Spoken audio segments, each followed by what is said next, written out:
Kimsey Bradley, Paul, Floyd Mayweather, Devin Alexander, and whoever the fans want to see.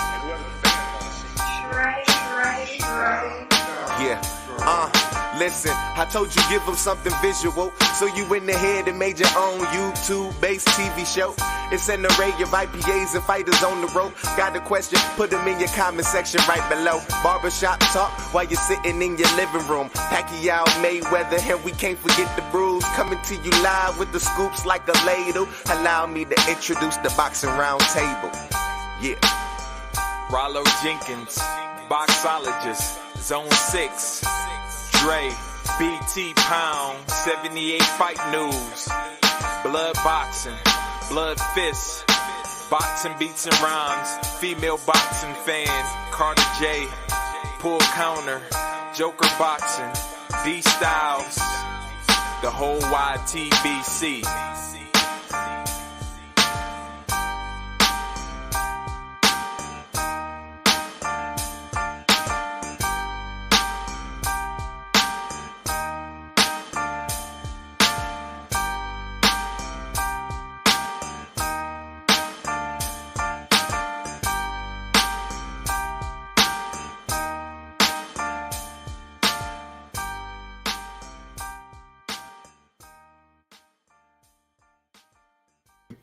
All right. It's one of them times, I know a lot going on right now, man. I do understand that there's a lot of people doing their thing, making their videos and stuff like that. And, I'm just trying to find some space in between here to kind of get it off a little bit, right? So I have to come in here and I have to do this piece. This is obviously the segment in which I give you my aftermath, right? Win, lose, or draw. So let's take it from the top and what I thought, what I saw, what happened. First off, this is my thoughts and my opinions. First of all, let's start right here. A prediction is a prediction, right? I get it. I can't fight for Errol Spence.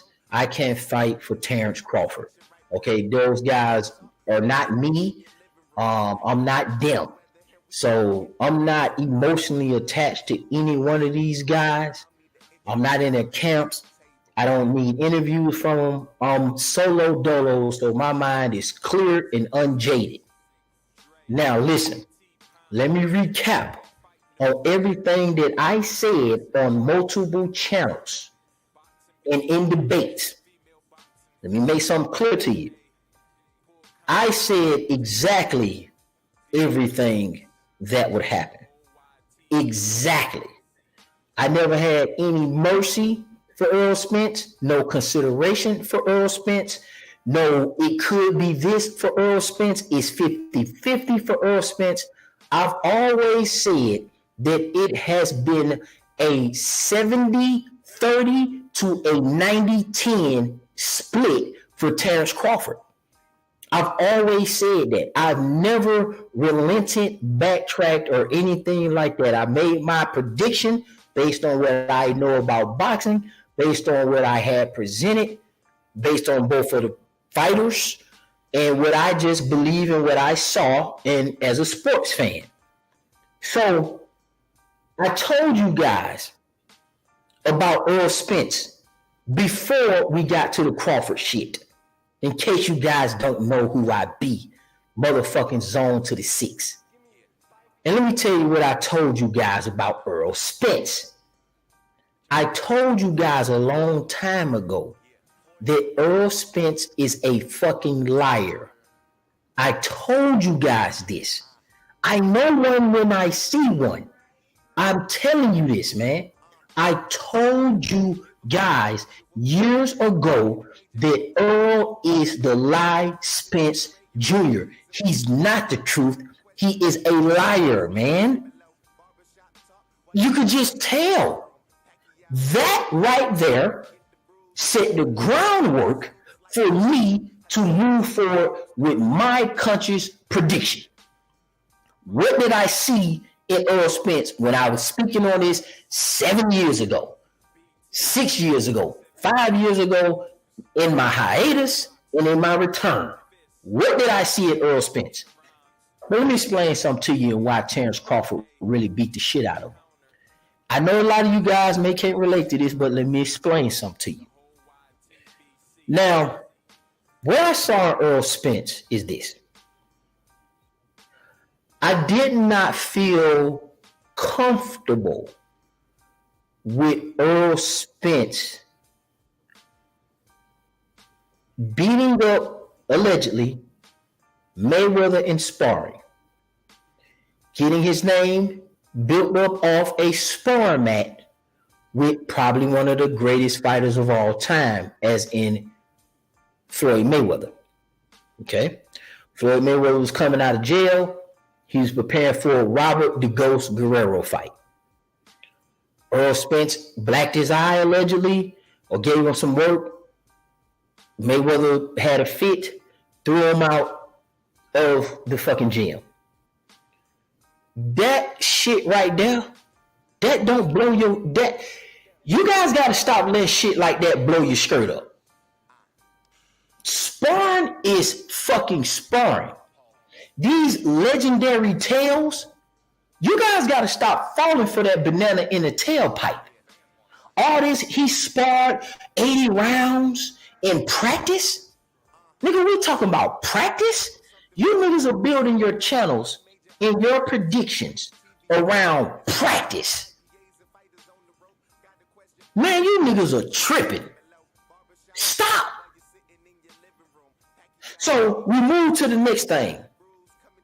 Because of him beating up Mayweather in sparring, we chose him as the one.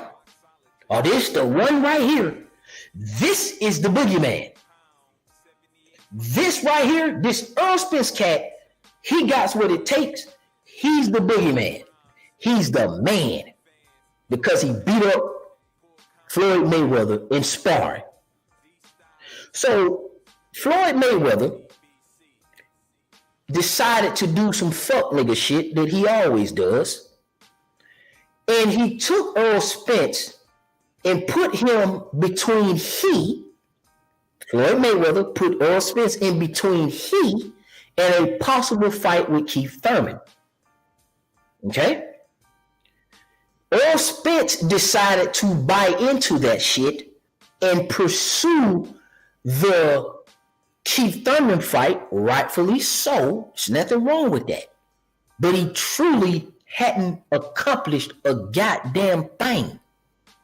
As opposed to Keith Thurman and Floyd Mayweather and Shawn Porter and Danny Garcia. This is where you guys fucked yourself at. There is a spot where a fight can happen too early. There is a zone in which a fight can happen too early because there's no value attached to it. Sometimes that is true. That's not just, you see, when you misuse that shit, it blurs the line. If you're a prospect, Once you move out of prospect of the year or you fight for your first minor title, to me, then you become a contender. So if a prospect is booming and he jumps up to face a contender, there's nothing wrong with that.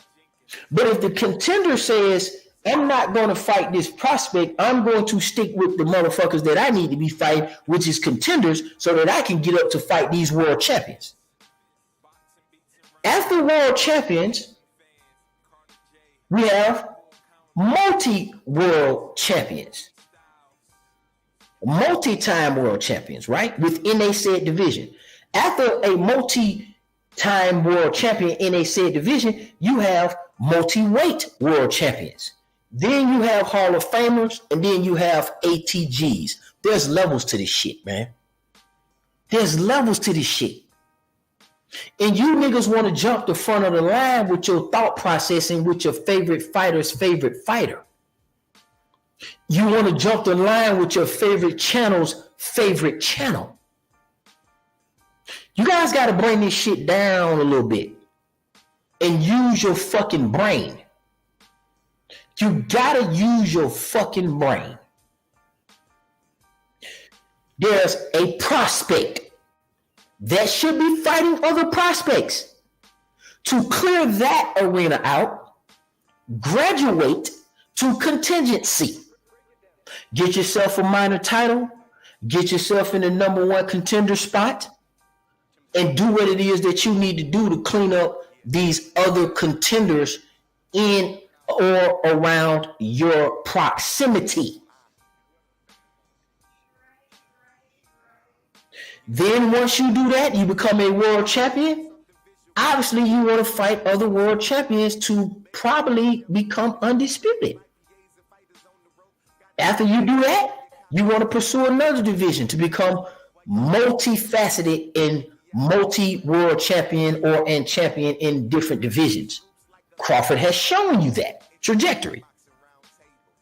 That's the pattern that gets you into the Hall of Fame, and then it gets you comparable to the Hall of Fames to blossom into who's the all-time greatest, which Crawford has done that pattern to the fucking T. In a route, you may get some knockouts every year. You may set some records. That's going to all be trinkets and cords to your graduation.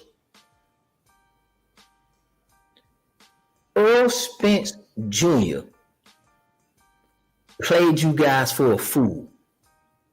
You sacrificed your footing for a kill stroke. Errol Spence played you guys for a fool. Let me tell you something. I know a pussy when I see a pussy. I can smell them. I can see them. I can look in their eyes through a camera, live in HD. I can hear it in their voice. That's not to shit on anybody, but I just have the spirit of discernment. I know when that shit ain't where it need to be based on your mannerisms and your behaviors. 1 + 1 = 2. If something's dead in the street, I can say that without a shadow of a doubt. The scavengers that's supposed to do their job, ants, maggots, crows, vultures, I know that they're going to take that free lunch because it's in their DNA. I don't have to be around a dead carcass to know that maggots and ants and the scavengers that do this gonna do that. I don't have to convince myself of some other shit. So what I'm saying to you is, Errol Spence is Errol Spence. You cannot drink. You cannot disrespect your sport, man. You cannot continue to play boxing. Errol Spence violated every fucking principle that would allow you to be successful in boxing long fucking term. He violated every fucking respectable principle in fucking boxing. In boxing, took it out on his ass last night. You can't do this shit, man. Y'all niggas play too much, man. You can't do this shit. Man, you can't drink, bro. Eat steaks. Big Texas. Big that. Big this. Fucking these hoes to sleep. Playing with Adrian Broner. Playing in the streets with Mo and whoever the fuck else in Texas. Man, you can't be doing that shit, man. And then thank you because you beat up a couple of noodle neck, spaghetti leg motherfuckers that's meant to be stopped by everybody and they mama. That makes you a monster because you beat up a nigga who built like pasta. Man, this nigga beat up Van Herten. Man, this nigga beat up Latte. Man, this nigga beat up Chris Algieri. Bandu. Lamont Peterson. What the fuck is we talking about? See, now it matters that Kell Brook came off this. Now listen, this ain't Errol Spence's fault. I'm not when it's time to give him props and not hold him accountable, I'm gonna not hold him accountable for some shit that ain't on his fault. I'm not gonna do that to him. But let's talk real talk. Because you niggas got played by y'all niggas got played for a fool. So Errol Spence fought Kell Brook. Kell Brook was putting that work on that nigga. He was. It was his first step up. And had Kell Brook's face hadn't been degraded from him making an idiotic move trying to fight fucking Triple G, the fucking greatest middleweight at that current time, in his prime, the nigga Brook might have really had a shot. This could have probably happened earlier in his career. But fortunately for him, he was able to overcome, even though he was drinking in his liberty and doing all that, and every count was a fat count from his own admission. He goes into the Brook fight, dog his thing, do his thing. He's losing 4 out of the first 6 rounds, most people would think. Then he catch a break by busting Kell Brook eye open. No problem. That's not his fault. That's a false sense of security, my boys. I'm not trying to make excuses, but the damage is the damage. And for me, I can't invest in that being true. Now, when Triple G broke his shit, that was true because, listen, Kell Brook was whooping on Triple G ass. We all saw the fight. Let's not get into it. To me, Kell Brook started, and I'm going to say this about Kell Brook. Kell Brook started the exposing of the chinks in the armor of Triple G. Triple G and Kell Brook probably made the biggest mistake of their boxing career by coming together and fighting each other. They had no business in the same realm. Those two guys fighting each other have never been the same since. Triple G broke Kell Brook's eye socket. Kell Brook showed you the chinks in Triple G armor, and that was speed and just precision punching. Triple G nor Kell Brook has ever been the same since. I ain't say they have been without success, but they have never been the same since. I don't know why Eddie Hearn let them do that shit. That was a dumbass move.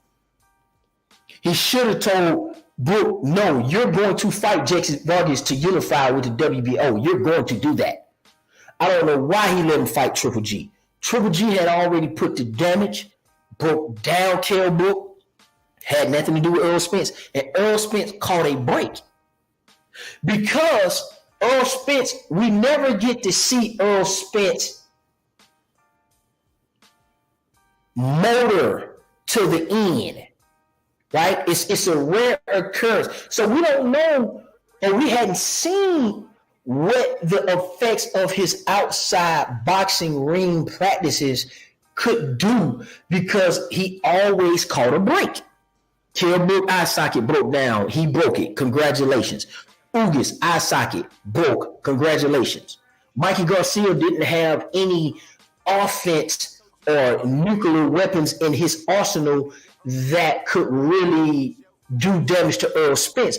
But Mikey Garcia was a whole fighter. Smaller, but a whole fighter that showed you what this could look like against Errol Spence, man.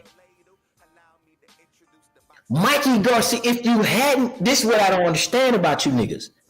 You guys made all these caveats for Errol Spence and Mikey Garcia. Let me tell you something what I dissected from that, and I said, yep, Bud gonna kill this nigga. Mikey Garcia is a guy who came up to dare to be great. That's really a break for Errol Spence. Mikey Garcia went the distance, but he was sharp And he was hitting Errol Spence. He just didn't have what it takes. The physical intangibles, the length in the arms, the hand speed, the power, the precision punching, the stay at the division. He had accomplishments like Terence Crawford. He had the trinkets like Terence Crawford or similar to Terence Crawford. But he did not have those intangibles. And when I plugged Terence Crawford into the Mikey Garcia scenario, I said, oh my fucking God. If Terence Crawford can mitigate all the things, because what you guys don't know is that Mikey Garcia mitigated a lot of what Errol Spence does well. He just could not shoot back. Errol Spence had a Tech 9 with a cooling kit on it, and Mikey Garcia was trying to shoot this nigga with a 6-shooter. It just wasn't the same. It just wasn't the same.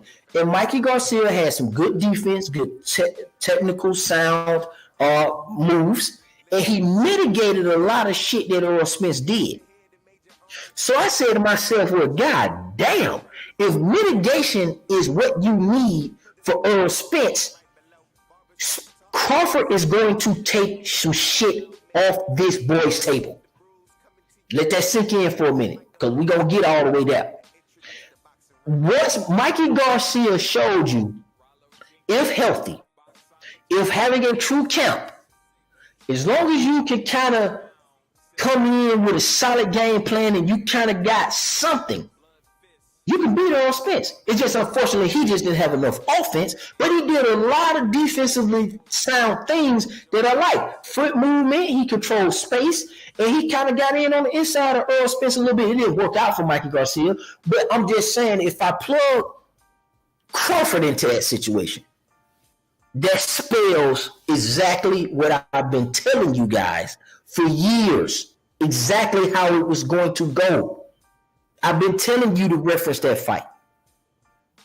Then you guys did this shit where back to how Errol Spence was moving. I don't like Errol Spence changing his focus off Mayweather and putting it toward Keith Thurman by way of Mayweather. Y'all all in the same division. You ain't got no friends. I didn't like how Broner and Spence was too chummy. That was a fight that you see. All these lack of fights from Errol Spence Jr. had nothing to do with nobody ducking him, because he got the fights that he needed. He did fight Danny Garcia, so Danny Garcia didn't duck him.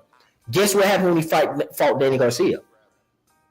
Similar shit to Mikey Garcia, but Danny Garcia was bigger, stronger, same situations. He mitigated a lot of shit for Errol Spence. He just he got a little bit more offense, a little bit bigger, a little bit stronger than Mikey Garcia, and he looked progressively better against Spence. Danny Garcia is a whole fighter. Danny Garcia is strong, solid, and big. I don't know why everybody keep thinking Errol Spence is like 6 feet, but he's not big as what you guys are claiming him to be. Danny Garcia looked good. Fought Sean Porter before the car wreck. Sean Porter looked extremely good against him, and the knockdown changed the trajectory of the fight and or the outcome for Errol Spence in his favor. So we started getting a package of guys that you could point to that are world class that can negate a lot of things that Errol Spence do. And it started to look like it wasn't hard to neutralize the things that Errol Spence does well. It just didn't look hard to do. Bondu couldn't tell you that. Van Herten couldn't tell you that. Chris Algieri couldn't tell you that. Ocampos couldn't tell you that. Mikey could, world class. Sean Porter could, world class. Danny Garcia could, world class. And Ugas, not bad as well too. Rocked him. Kell Brook, not bad as well either, but they, Earl took their eyes. But it was a beautiful understanding of mitigating and neutralizing Errol Spence abilities. And once you plug Crawford into any one of those scenarios, look at the Ugas. I told you guys, I said, I used all these fights, so I remember exactly what I said on everybody's panel. I said, listen, when he fought Ugas hit him in his mouth. You guys made all kind of excuses for Errol Spence. Oh no, man, that really wasn't that what it was. Yeah, it was. He busted him in his shit, and the nigga kind of looked in the wrong spot. He wasn't paying attention. I told you he's going to. I said this. I said he's going to do that against Crawford, and Crawford is going to bust his shit open. I'm telling you, man, this muscle memory shit is a motherfucker. I told y'all, Errol Spence has a habit of when he get cracked, he goes, I don't know what the fuck his problem is. When he get hit, he for some reason looks somewhere else. I don't know why he does that. Like Crawford was hitting this nigga with punches, and it was almost like the nigga Spence would look off to somewhere else. This before the cover, he always been doing this. Like you smack Spence, and Spence would kind of like look in the crowd, look down at your shoe, put his head down. Like he would not focus on that there's a possible follow-up to this shit. His follow-up defense is terrible. His follow-up defense is the worst I've ever seen in my fucking life. Something happened to Errol Spence. Errol Spence started patting his afro, just kind of little subtle shit that I noticed that wasn't good and wasn't going to be good against no goddamn Terence Crawford. And they was trying to get y'all sold on the fact that this nigga need to end his career fighting Canelo. My God. Y'all going to get this nigga killed, man. This man, Canelo was drooling at them. Y'all know Canelo drool at any fight out. As long as he ain't got to fight this person, Canelo don't have no problem beating up welterweights at all. Especially the blown up kind. Man, Canelo would have. Whew, I'm glad we kind of got an understanding on that now. Now listen. I said when he got hit by Ugas, I said he gonna have to stay more focused than that shit. All that trying to play it off, look it off, walk it off. Oh, I was just good. I was tripping. I was just worried about my mouthpiece. Nigga, you lying like a motherfucker. Nigga, that nigga bust you in your shit, nigga, and it rocked your ass. You need to be honest with yourself. Spence is a liar, man. That's what I'm saying. Y'all had him thinking way too much that he was a fucking machine. That was the fucking problem. You too green to be talking about you don't need to look at this and you don't need to study this. I just do what I do. Nigga, you ain't Andre Ward. Nigga, you ain't Floyd fucking Mayweather. Or you on cocaine rocks. The fuck you mean you ain't? Nigga, you still gotta study. Nigga, this your first weight. This is your primary weight class. Nigga, Crawford done already came up. He got the understanding of the transitioning part down in boxing. You don't. You get hit in your mouth, you don't know how to transition at fucking all. You've gotten away with it because the other guys just didn't have the skill set that Crawford had. And you guys saw that when he fought similar opponents and you ignored the fuck out of it because you wanted to make excuses. This nigga killed Brook. Don't tell me that you niggas didn't see this jab coming. When the nigga told y'all, Terence Crawford said, y'all keep talking about his jab, but what about my jab? Oh, fuck that. You too small. Go look at the Kell Brook fight. Bust him in his mouth with a jab. The nigga was on Queer Street. Come on now. Look at what he did to Sean Porter, man.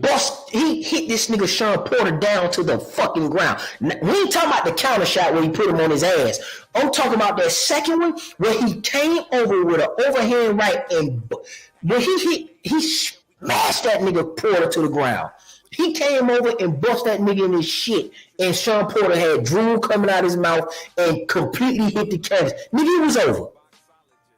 Now does why they quit make sense? This nigga ain't just doing this shit to know just anybody. Do you understand why Amir Khan quit now? Do y'all understand that shit? Is it clear to you now? See, man ain't Amir Khan. You can't laugh at him because he always get knocked the fuck out. We know that. But you see why he quit. Do you see why Sean Porter daddy threw in the fucking towel now? Huh? Do you see why Sean Porter daddy threw in the towel now, niggas? That's what I'm asking you. Is it funny now? Is it kiki ha ha funny fucking now? No, this shit ain't funny. See, y'all was picking at Amir Khan, telling about Victor Postal. He got hurt by Gamboa. Do you know who the fuck Gamboa is? And how that nigga can fucking... That nigga can fight. He just small. Man, that nigga can fucking fight. If Gamboa is the same height and size as fucking Spence, you don't pick no fucking Spence against no prime Gamboa versus a prime fucking Errol Spence. You don't do that. Do it make sense why Amir Khan said, let me quit while I'm ahead. I'm going to go ahead and just retire. This nigga is something else. Do you understand why Sean Porter daddy said, no, this ain't going to kind of go the way we think it is? Damn right you ain't trained enough. You can't train enough for this nigga. That's clearly evident now. It don't matter when you train. Man, Errol Spence been training for this nigga damn near a whole year. You can't stop this nigga Crawford, man. Ain't nothing you can do. He ahead of everybody. He been doing this for his entire life. You think you getting your shit together in 2 fights means that you ready for Terence Crawford? Nigga, you got to put in half a decade of consistent fighting and consistent life. This man don't drink. This man don't smoke. This man got 6 kids. He fuck on his wife. He do what he got to do with his wife. He got boxing down to a fucking science. Crawford ain't playing with y'all niggas. Then this nigga got that hood shit. He got that shit where he could talk and hey, look, I'm just ready to fucking fight. Country ass nigga, strong, skinny, made for boxing. Dark skinned nigga with an afro. Y'all talking about he need to have it cut playing with this nigga. Girl and mom in the background. Yeah, we gonna beat your asshole. Oh, hell yeah. Man, I know how that shit go. With a whole bunch of bitches named Yasmin and Pumpkin and TT and Tay-Tay. That nigga come from some real shit. Yeah, we gonna beat your ass. Errol Spence there playing. His camp was playing. Errol Spence ain't like that. You ride horses. You come from, you got the island background. Y'all a little bit more respectful, a little bit more humble. You got some dog in you. We respect that. You're kind of more so of a suburban, country, rural Texas boy. This nigga come from the projects, man. The fuck is y'all thinking? Do you know what that life be like? And I'm not talking about the hood factor of it.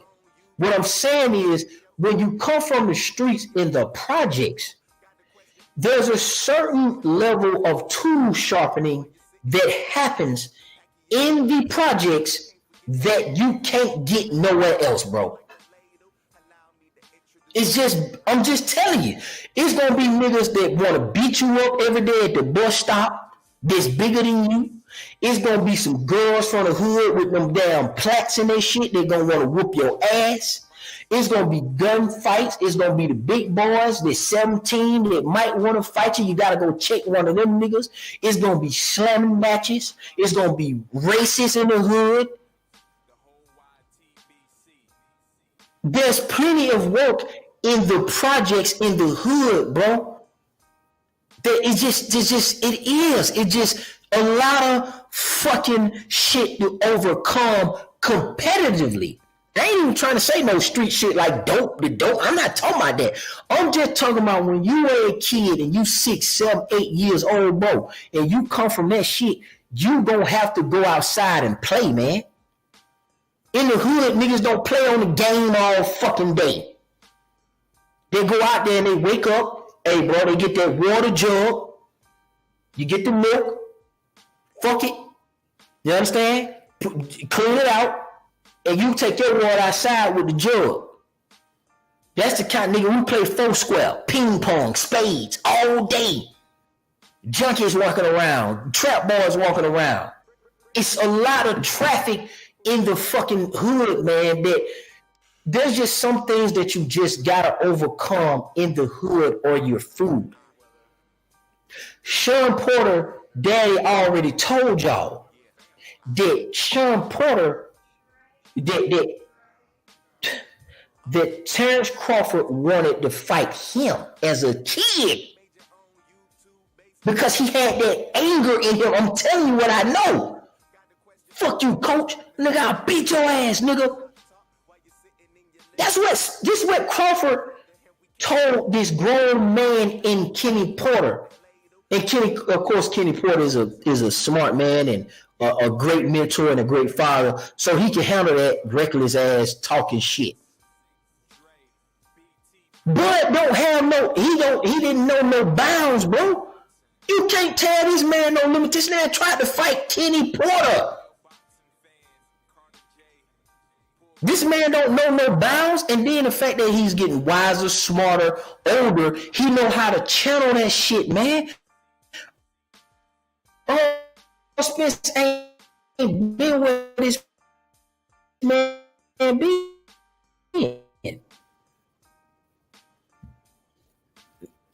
Listen, man. Let me get this shit on now. Let me make sure this shit is quiet. Cut this up a little bit more. Listen. This man, Spence, ain't been through what Crawford has been through. That's not a knock on Spence. It's levels to this shit. Crawford is, and before this fight, already established as a Hall of Famer. Spence was jockeying to be a real credible world champion. They were not even on the same level. Crawford, when he moved up to 140, he legitimized himself as a legitimate world champion. At 140, man. At 140. And he put the icing on the cake when he became undisputed. By the time we got to welterweight, nigga, the train was unstoppable. That's why he's been stopping everybody. He's perfected himself. Errol Spence still trying to figure shit out at welterweight. Yeah, he got 3 belts, but one of them, because Keith Thurman vacated one of them. You still got to be real about that. And then he picked up a belt off a guy who had eye degradation very, very bad. And that's just really what it is. We just got to call it what it is. It's no disrespect. Ugas is a good one. You know, he picked up that belt, you know, like he's supposed to, off Ugas, who beat Pacquiao, who beat Thurman. That's legitimate. That's a legitimate lineage of the belt. That is awesome. But it really was the easy road. He said it. See, you can't say shit like that, man. You can't invoke that shit in your vocabulary, in your voice. You can't do that. See, y'all be playing and don't take these guys' words for what they really are saying. You want to, this like shit like arguing with your woman, man. Y'all shouldn't be doing that. Y'all got gals and daughters and kids. Nigga, say that for them. I'm not finna argue for a nigga based on the shit that he said out his mouth. If a nigga fucking up. We just gotta start doing that, man. I'm not finna change no thoughts because I just want to be right on YouTube. The nigga said in his own, he said, I'm gonna take the easy road. See, now all this shit spilling out on the table. Oh, and I'm gonna make sure I make y'all niggas remember. He said I'm gonna take the easy road. That's what he said. Terence Crawford said, when I stop you, they gonna say you stayed at the weight class too long. See, that's why they should have fought earlier. But Crawford knew what was happening. Errol Spence was the one ducking the fight, man. He been ducking the fight. We've been arguing about this, couldn't figure it out. We was trying to make it fair, 50-50. But now the truth is on deck. You was ducking the fight, bro. You didn't want the fight because you wanted to take the easy road, and that's what fucked you. You was not preparing yourself for Terence Crawford, while Terence Crawford was preparing himself for all you niggas on the PBC. He already exposed Sean Porter for trying to duck, talking about we found out he didn't activate the mandatory. Keith Thurman coming up with all kind of fake ass reasons on why he shouldn't fucking fight the nigga. Danny Garcia hightailed it out the division. Spence left with the dirty work, and this man went in here and beat the dog shit out of him and Porter. Boots didn't want to fight for a fucking reason. You niggas can start talking about Boots all you fucking want to. That nigga would have been destroyed instead of ammunition. Boots is going to get his ass destroyed, man.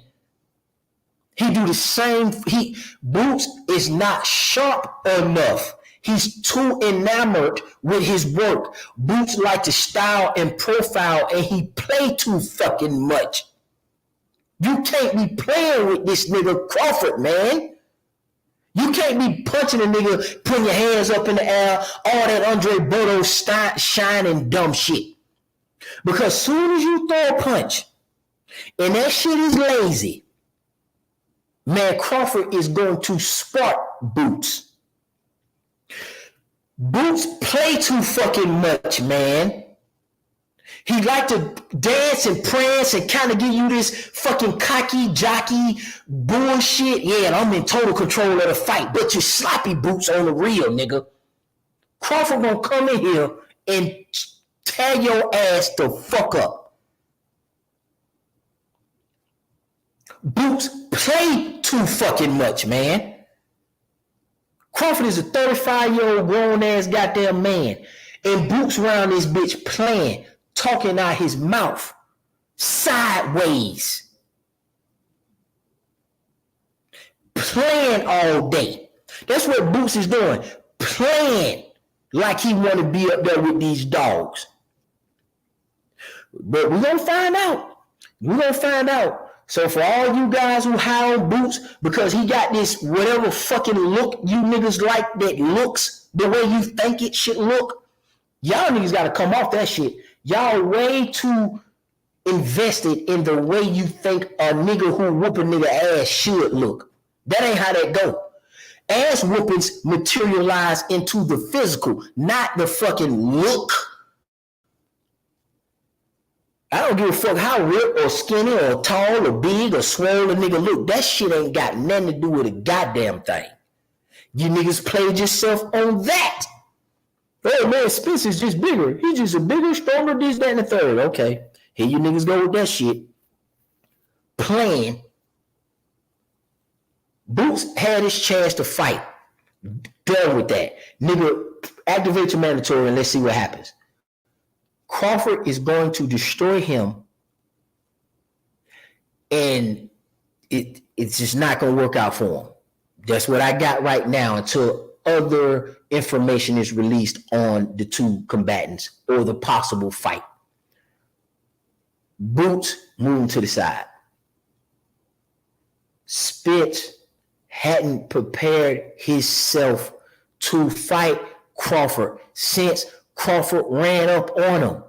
He should have took that. He should have been, listen, since Crawford ran up on him, he was fat, out of shape. He got called out for it. He said he gonna do everything else but fight Terence Crawford. Got into a car wreck.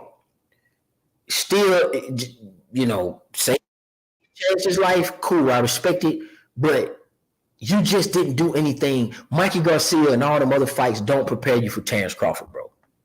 It just didn't. Y'all can say what y'all want to say, but Jeff Horn, Benavidez, they're not Spence, but Crawford is more prepared to fight, was more prepared to fight Spence than Spence was to fight Terence Crawford. That's why he needed to fight. To me, I'm not mad at the Danny Garcia fight. Definitely love the Sean Porter fight for Errol Spence. But I don't see how Ugas helps you. I think Thurman or Pacquiao would have been a better trajectory. That would have gave him some understanding, to me, in my opinion. Certain fights he should have had before fighting Crawford. I'm gonna be honest with you. He should have taken he should have taken the Keith Thurman fight.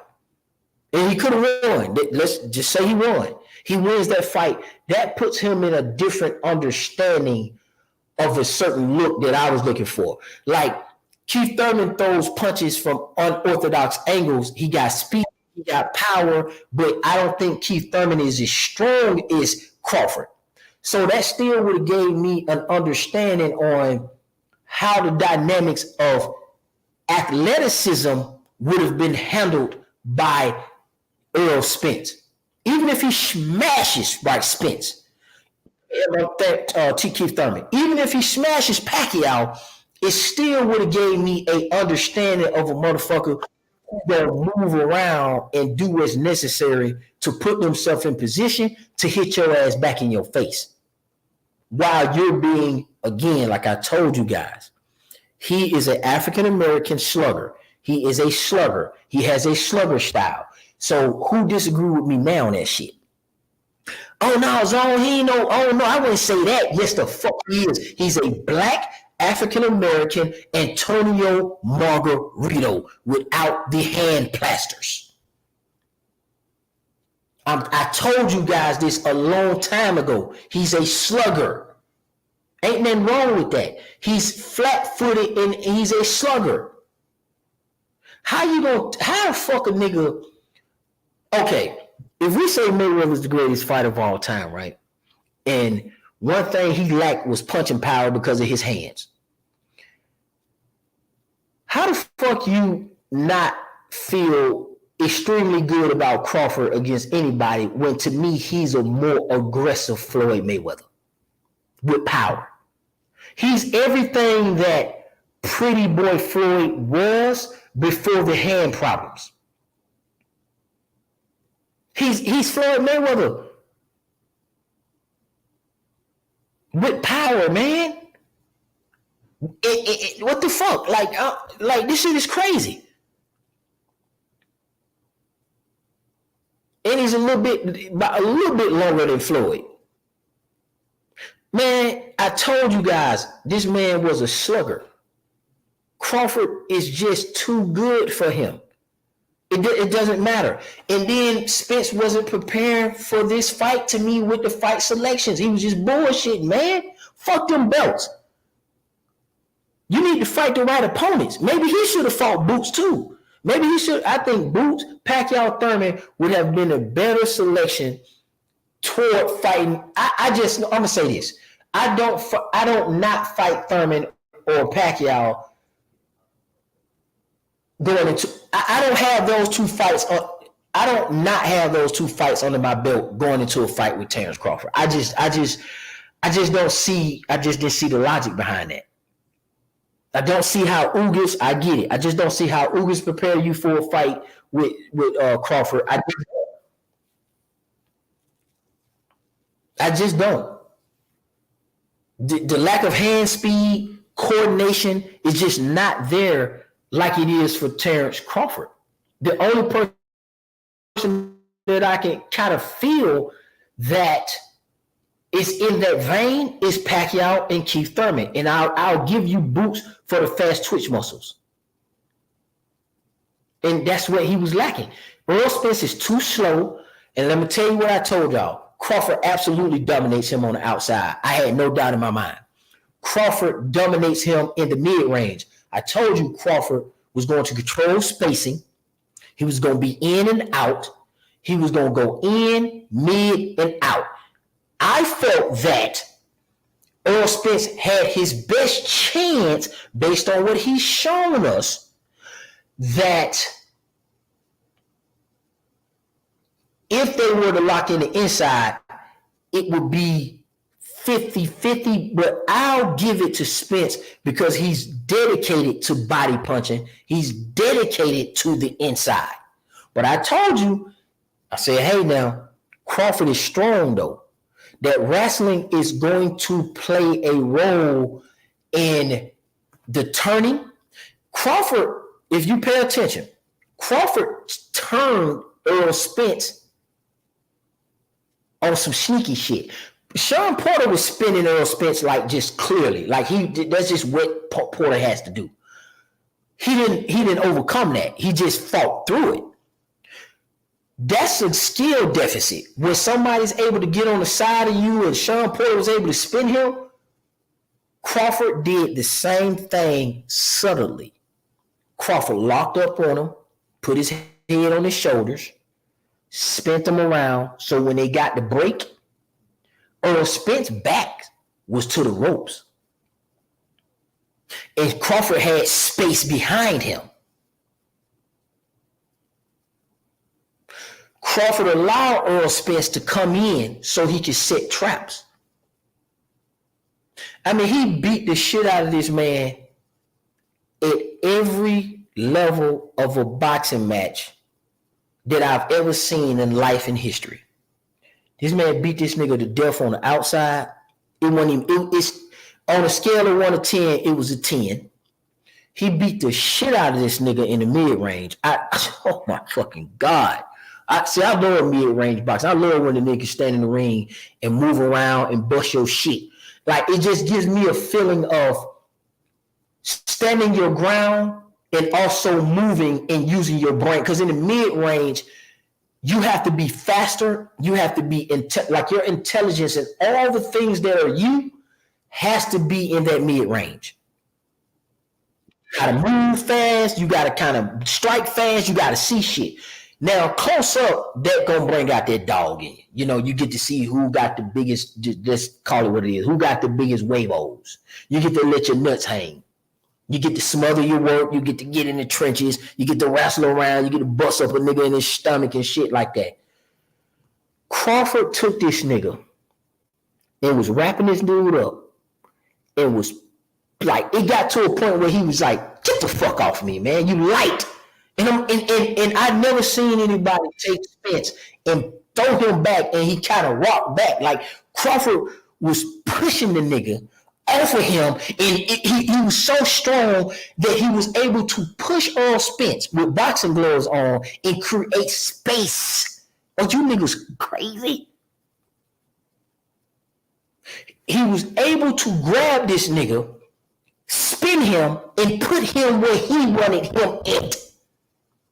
He was able to grab him, push him off, and create space based off a push with boxing gloves.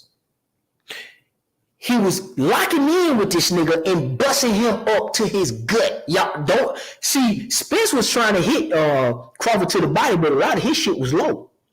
Remember, Spence got about 3 warnings for low blows. Crawford didn't get 1 warning for low blows because he was accurate. Y'all didn't see how he was digging to that nigga body? He flooded. That's another thing, man. He beat this nigga to the head, into the body, in the inside, in the mid-range, and on the outside. Oh, nigga, that's a class. And y'all gonna tell me this ain't Mayweather Gotti? I told you niggas. I said this gonna be Crawford's Gotti moment. Oh, nah, man, you tripping, Zone. You just hate Errol Spence. He is going to Gotti this nigga. He was perfect for it. A black southpaw come forward fighter that's supposed to be the boogeyman against a nigga who's Mayweather 2.0. Man, I told y'all.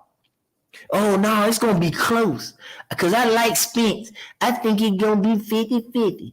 Ooh, because you got to respect the fighter. Man, fuck all that, niggas. When 2 African, let me tell you what I found out. When I was doing, and this, I'm not finna act like I know it all. I'm finna tell you what I found out. This is why you guys got to explore other options outside of just current boxing. Let me tell you what happened. I was doing this Jack Johnson research. for my debate with Smoke. And I had to look up Rocky Marciano and I had to look up Jack Johnson. Okay. Now, obviously, Jack Johnson don't have footage, right? But I was looking at him fighting the Black Murderers Row guys. Sam Langford, McVeigh, you guys get it. And I saw a pattern in that shit where these Black prime fighters, they kind of hurt each other. Like, they don't bullshit around. Like, two Black prime fighters, when they fight, somebody getting hurt. There's no doubt about it. Somebody's getting hurt every time these niggas come in here and they do their thing. So I said, okay, cool. I put that on the side. So when I started looking at Wildcott and Ezra Charles, and now you can see those fights. I said, damn, these niggas really throwing these bombs. And I said, let me check something else out. I looked at all the prime, a lot. I looked at prime Black fighters in those championship moments, and it was so much overwhelming evidence. And I didn't even go to the ones that I couldn't see. I'm talking about all the visuals with Black undefeated prime fighters, and there's some shit on the line. It don't end in no misunderstanding. It ends with somebody getting their ass whooped the fuck up. Two prime Black motherfuckers? Oh, they whooping your ass. Them two niggas gonna whoop the shit out of each other. I don't know if they rise because it's Black on Black. I don't know what the fuck. Listen.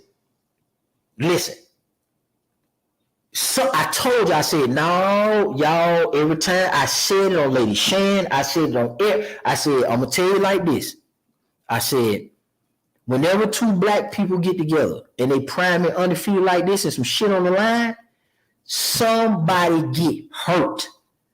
Every fucking time. 95% of the time, somebody get hurt. I told y'all this, man. Errol Spence had too many issues that opposed the boxing discipline that was required to beat a nigga like Terence Crawford. That's just what it is. I'm sorry. That's just what it is, man. I'm sorry. That's what it is. Now, I got about 3 minutes and I'm gonna see if everybody want to jump in. I'm gonna drop the link so everybody can come in and talk their shit. I know everybody coming off their high and their drunkenness from the fight last week, but I do want to get you guys' take on it. I did enough talking so I can kind of open it up and let you guys get your thoughts out. You guys got a clear understanding on what my position is and what it was and what it ain't. And now we can dialogue about it. What's next? So I can have it for you guys because I want to get my what's next. I don't want to keep jumping in. I just want to be able to let you guys cook if you want to join me. So get some water, finish your blunt. Let's chop it up, and we're going to get it. I'm going to drop the link here in a second. I got 2 minutes. I cooked for an hour, and then it's on you guys. I'm going to say this. I think that Errol Spence, it's going to take God and Jesus Christ themselves they're going to have to come into Errol Spence's body, and they're going to have to be with him through the whole training camp and on the night of the fight for him to beat Errol Spence. For him to beat Bud. Bud will have to fall all the way the fuck off, be on crack. Bud will have to just completely degrade itself to a point of ridiculousness, and Spence will have to almost go to God to me to beat Bud. I'm just being that's how far apart they were. And I'm gonna be honest with you. I don't know if the confidence in the talking is going to be available for Errol Spence. What do you say? I don't see a redemption story in this at all. I just don't see what I'm trying to figure out. I can't hang my hat on nothing.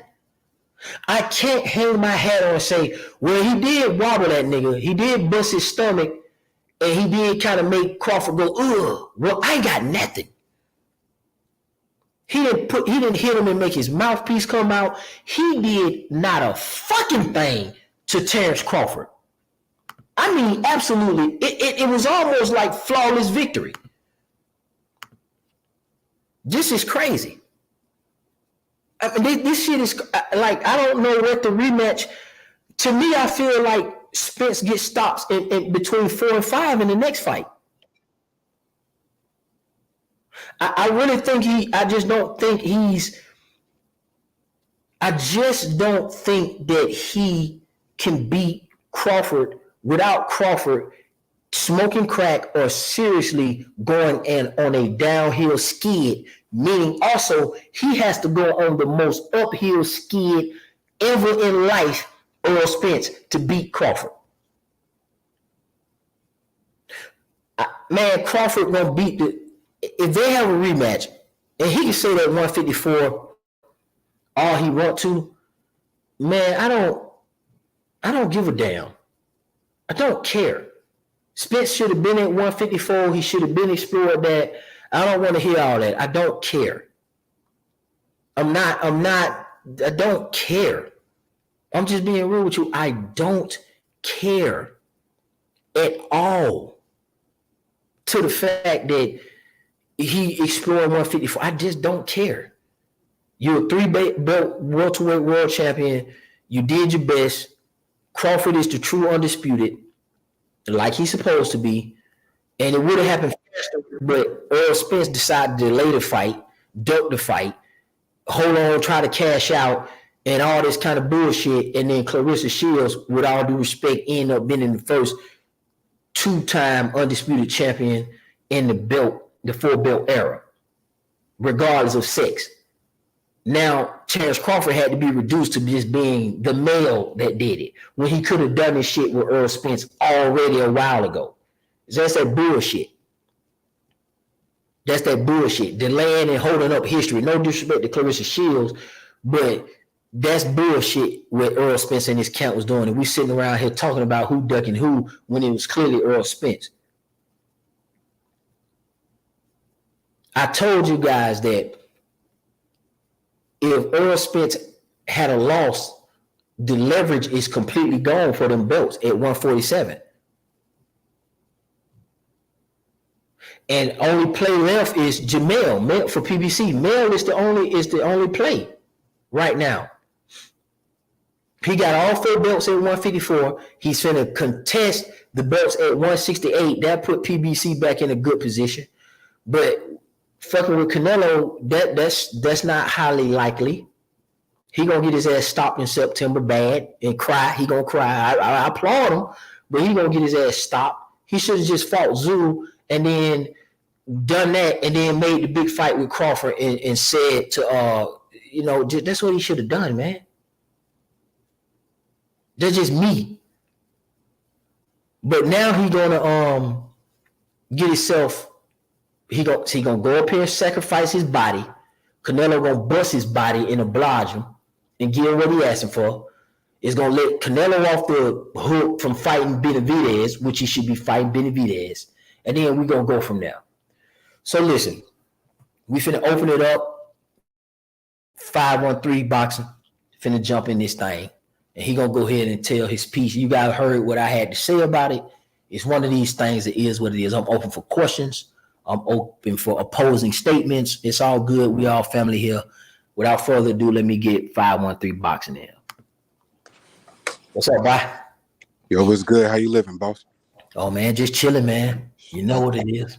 Bro, I appreciate you talking on the subject with the depth and thoroughness that you have. The problem that we have in the boxing community is like these motherfuckers is casuals. So I had a big debate back and forth before the fight. Now, in my opinion, this fight was won 5 years ago. You know what I'm saying? When that boy, good looking, bro. When that boy, Spence out here getting fat between fights. You know what I'm saying? You touched on all that, but what's your opinion on business versus honor, right? So this is the big issue and where I come from on this fight, and this is the primary thing that's kind of come to light for me. So the big issue that I've been having with a lot of Spence fans specifically is these motherfuckers want to tell me that business is the most important thing in boxing. Everything else is irrelevant. The problem I have is, do I understand that money is the lifeblood of the sport to a degree, but as an athlete, as a fighter, as a competitor, honor need to be what drive you, because you can do business in an honorable way. Spence wasn't doing business honorably neither. It wasn't like he was an honorable businessman in order to get all the fights he needed to get, but then he was like trying to play, like, to a degree, you could say Floyd was somewhat honorable because, I mean, people enjoyed fighting Floyd. They got the fights they wanted. Like, nobody, I think Floyd ducked a few people, but that's just my personal opinion. But like, people enjoyed the product that Floyd was giving them, and he had good business. Everybody got rich. Spence wasn't moving like that. He had a 33-year-old career welterweight with drinking problems, motherfucker liver probably black. You could probably strike a match on that bitch. It's probably so crusted out. And the nigga got the audacity to think that he was gonna step in the ring with the modern day Marvin Hagler, who, like, bro, I'm telling you, I've never seen Bud not have a sick. I'm talking about he could be at a wrestling match with his sons. He could be on date night with his wife. Bud look like he in fight like he in fight shape every single time you see him. Right. And I don't understand this idea that honor is some kind of faulty system by which we should build our principles off on. Because honorable shit, like you were saying, in the hood, you gotta move honorable. If you a piece of shit, you're gonna get exposed ASAP. You know what I'm saying? Like ain't no way that you can move in a certain spaces in certain worlds with certain people if you ain't the kind of person who at least gonna be a man of your word and what you say is what you mean. Nobody where I'm from respect the easy route on nothing. In fact, ain't it part of our culture where we be like, I got it out the mud? That's part of our culture. Why would you even want to go? Why would you even, if you go back and look at that video, the people who was with Errol Spence was fucking shocked that he said that. Like, they was like looking at, like, literally mouth wide the fuck open. At the end of the day, here's what we dealing with. We dealing with some people in the sport have honor, and you can tell back in the ring how they conduct themselves, the skill set, you know what I'm saying, development. It's the humility behind it too, because like Crawford might have been, I mean, you could say he was lighting the ass at one point, but he obviously worked on it. You could say that he was leaky defense at one point, but I'm saying they're talking points. I don't believe this. I think he's been a complete fighter since Gamboa. But you could say all this stuff, but obviously he's done the work in order to get to a place where he could, you know what I'm saying, like call on these skills at will. Man, bro, like I like they told me that Spence don't gotta fight on the back foot because nobody can make him. Now, when you know anything about boxing, when you watch a contender coming up, you're looking for a few things to check a few boxes. He got hurt, did he come back? Oh, like, can he be consistent? Combination punching, body punching. Like, you know what I'm saying? You looking head movement. You looking for certain stuff in the fighter. Say, okay, we need to move him along now. He's progressed. What do Spence do different now that he did 5 years ago? What wrinkle to his game has he added? Niggas these niggas is at the end of the day, niggas is soft. Niggas never threw hands in their life. They ain't have a schoolyard brawl. These niggas ain't never. Nigga girl get smacked. Niggas won't even say, hey, it's my seat at the barbershop. I don't got no respect for these dudes because I don't even see how you could look at the sport with an objective position and even come away with the shit they was coming away with, bro. It's crazy. I agree. What you got, Big Hill? You was one of the guys that was chopping for Errol Spence, and you know you went to the fight live in HD. So tell us what your experience was like, Big Hill.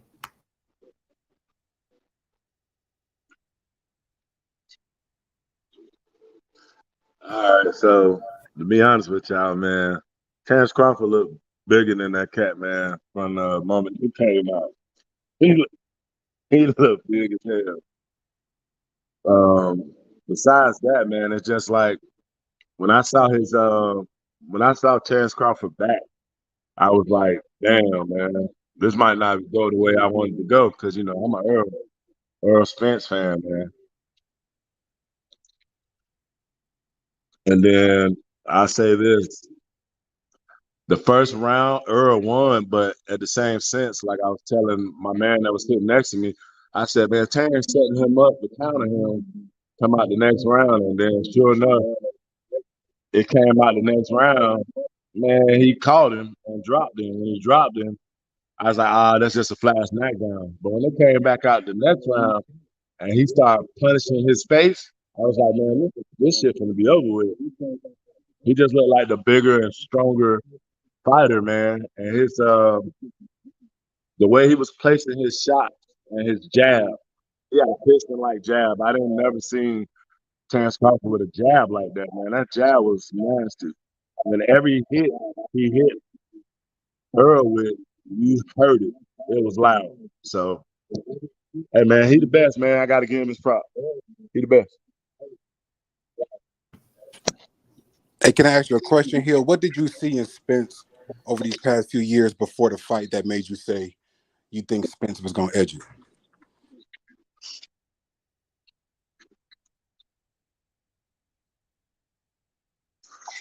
I just thought because he was, be honest with you, man, like, I'm an athlete. So, I mean,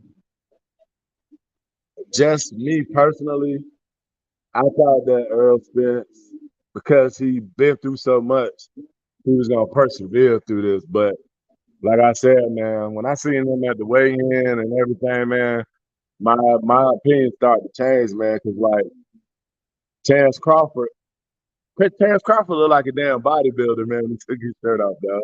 That shit was crazy, man. Y'all had to be there to see it. He took his shirt off. And that let me know that he put in the work to have a dominant performance. But I picked Errol because I thought he had an educated jab, and I thought that jab would be the key. But he took Errol's jab away, and that was the end of the fight. I'm gonna tell you another reason why Errol lost. Man, Beaumont outcoached Derrick James. Nobody don't want to talk about that.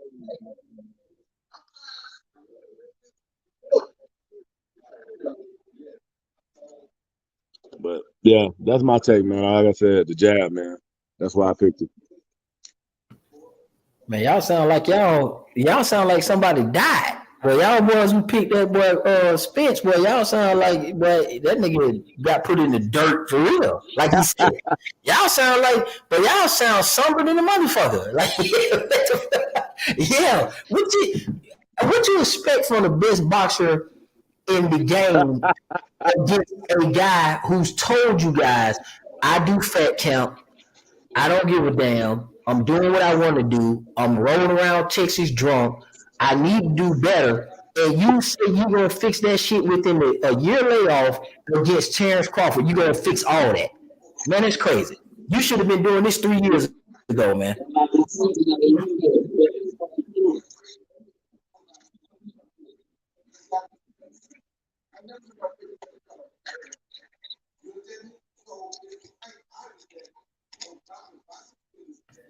Yeah, man. I know y'all, man. I know y'all boys depressed. I know I got it. I guess we ain't gonna get nothing out of y'all. Y'all just gonna go ahead and lick your wounds and go on back to the house, man. I understand. But like, how do you pick another PBC, like a PBC fighter? I don't got a prejudice towards PBC. I look at fighters individually in the matchups. I really don't care about promotional companies and stuff like that. I mean, I'm a boxing fan. If I wanted to, focus on business, I watch Shark Tank or some shit. I don't know, but like at some point, well, hold on.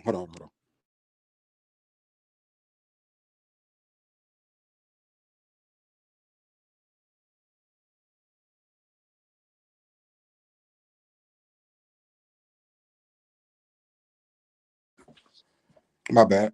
At, at some point, we got to have a serious conversation as a community about our standards and expectations that we have of fighters. So, like, how should a fighter conduct this? This is what I mean by honor. How should a fighter conduct itself? Should a fighter be strategic in how they go about getting to their goal, or should they take the challenges as they come?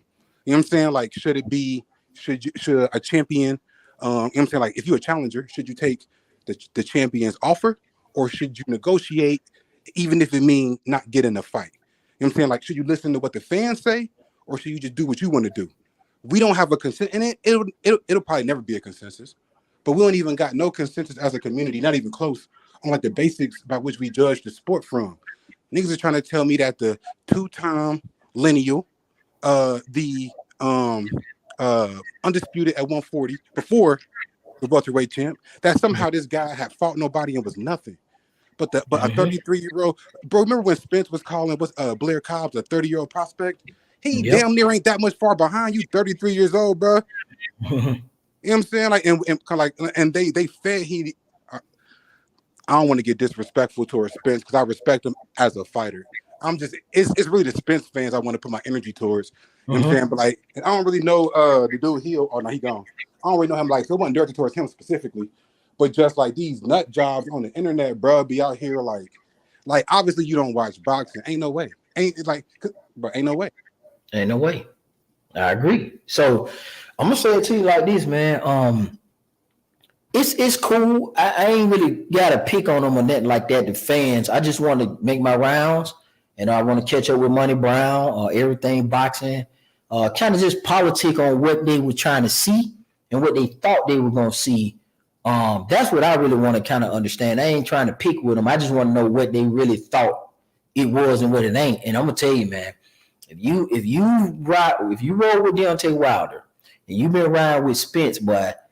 You took took a big dent on your ass. So if your channel over the last few years, you've been a shit talker about Wilder beating Fury and he's got his ass whooped twice, and then now we turn this attention to Spence and you had Spence winning, this ain't looking good. Both of those were brutal ass whoopings too, like complete separation.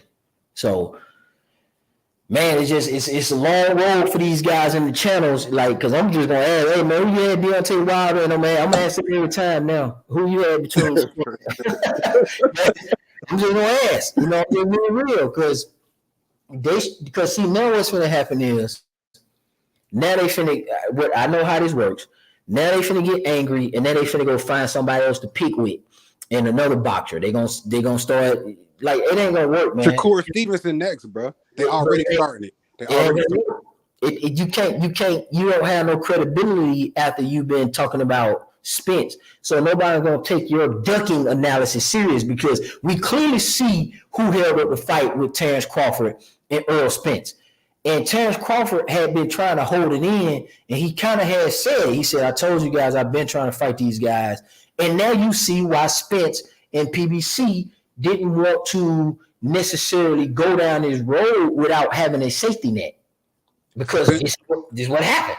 Spence never once said the way Crawford said that Bud ain't want to fight. Spence has never said we've been trying to make this fight. He didn't run. He ain't never said that. He was saying his battle was with Al Heyman, and Al Heyman not wanting him to have a fight. Exactly. His battle was with your battle wasn't with Bud. Your battle was with your team knowing you a fucking Kurt. Exactly.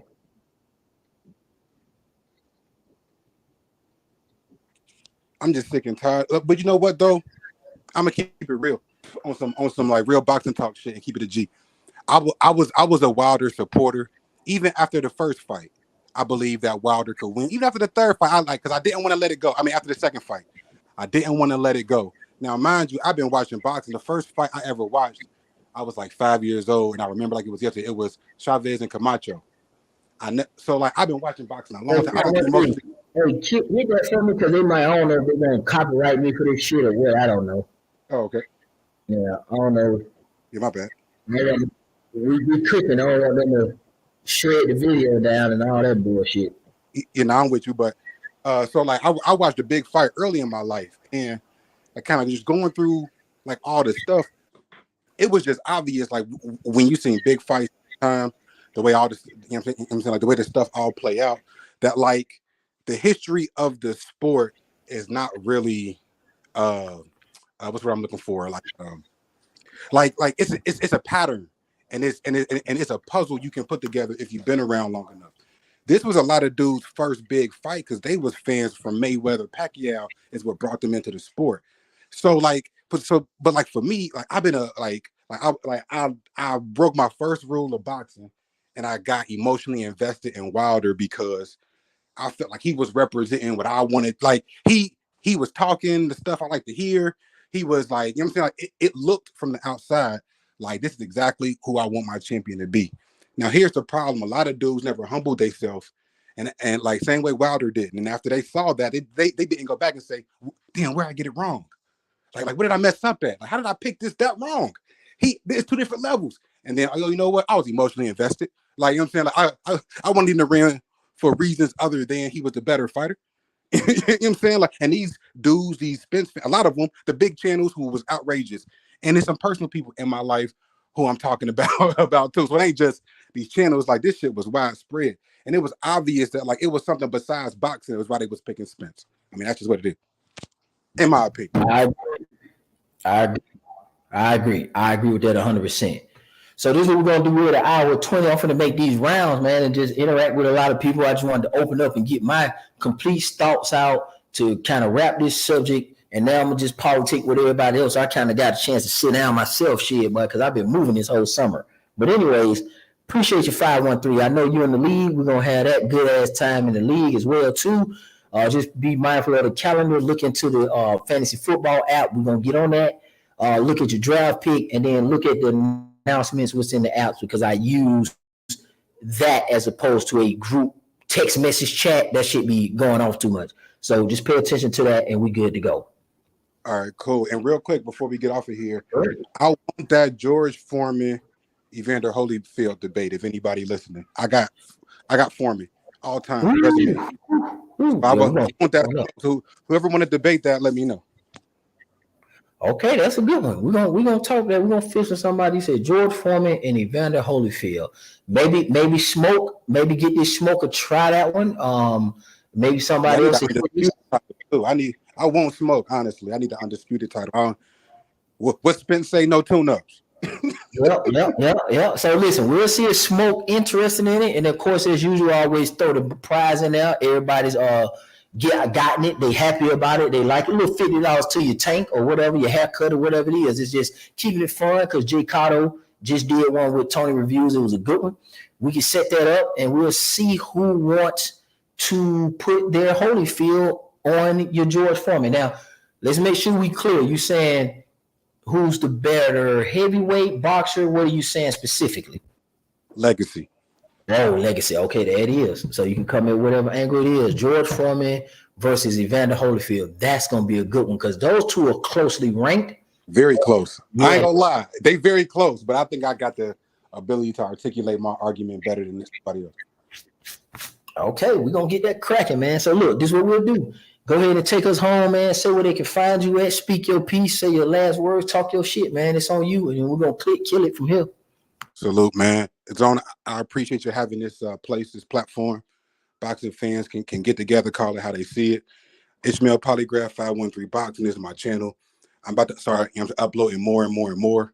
Cause I know how this YouTube thing works. People not go debate you if they don't see what you about.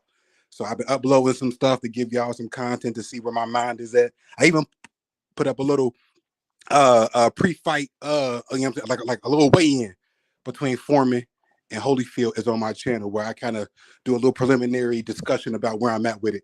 But you know what I'm saying? Like, let me know, like, this boxing talk. I don't care about money, subs, none of that. Like, I really don't. Like, I just want to get y'all the business talking this boxing, have some fun with some people. You know what I mean? All right, no doubt. That's 513, man. 513, my boy. I really rock with him, man. I think he's a good guy for the community. He tap into all sports, and let me let y'all know this. Now that this Bud and Crawford nonsense is over and he's been destroyed, I've been saying it, we are transitioning to other sports, but we are engaging. We got the fantasy football coming up, and that's going to pick up, and we got football coming up, and we got basketball. So what I'm saying is this opens the door for other people to show how good they are with their knowledge on other sports outside of just boxing. So a guy or a girl don't have to feel like, man, I'm catching up with boxing, but you know all about basketball and you can really cook on that. So we open for all debates. Now, don't think it's just got to be a boxing debate. If you're a basketball fan and you want to do LeBron James and Michael Jordan, if you want to do karate, Bruce Lee, we just had one on that one. If you want to do soccer and educate us on soccer or whatever it is that you choose to do within the realm of sports, we down for everything. Greatest WWE wrestler of all time, Sting versus the Undertaker. Like, we take all that. That's going to be fun. So 513 has just said he wants to do a particular debate with George Foreman. He got George Foreman all-time great over Evander Holyfield. And that's what he's looking for. So you can find him on his boxing channel. So what I'm gonna do is I'm gonna slide to It's Boxing for You, or no, my bad, It's Boxing to You. My boy Cam the Baptist and Gooch. So that's where I'm gonna slide to now to support them. And that way we won't step on each other's toes. Other than that, man, I appreciate you 513, 10 players, Antonio MMA, everybody, Big Blunts who stopped by, Taco K. I seen you all in there. I seen WCS. That's Combat Sports. Shady, I seen him in here. He loved Mir Khan. I saw you. 10 players always been here. 513 was on the actual platform. I see you. Hype Low always come through. Appreciate that. Boxing Guy 7, I greatly appreciate you. And my man, Mastoka Vision, man, that's been my partner for a long time, man. He always been locking in, keeping it straight. He need to make some more videos because we're calling him to come back to these streets. Juice Lee, 913, I appreciate you. My boy Duke, as usual, that's always a good one. Jamel, G Royal, I greatly appreciate you guys. Obviously, Big Blunts, I like that name. That's why I said it again. And then Hyplo, the OG. Other than that, man, without further ado, let me go on and close this down at 1:30, and then hopefully we can get to some more sports. All right, this your boy Zone 6. I'm out.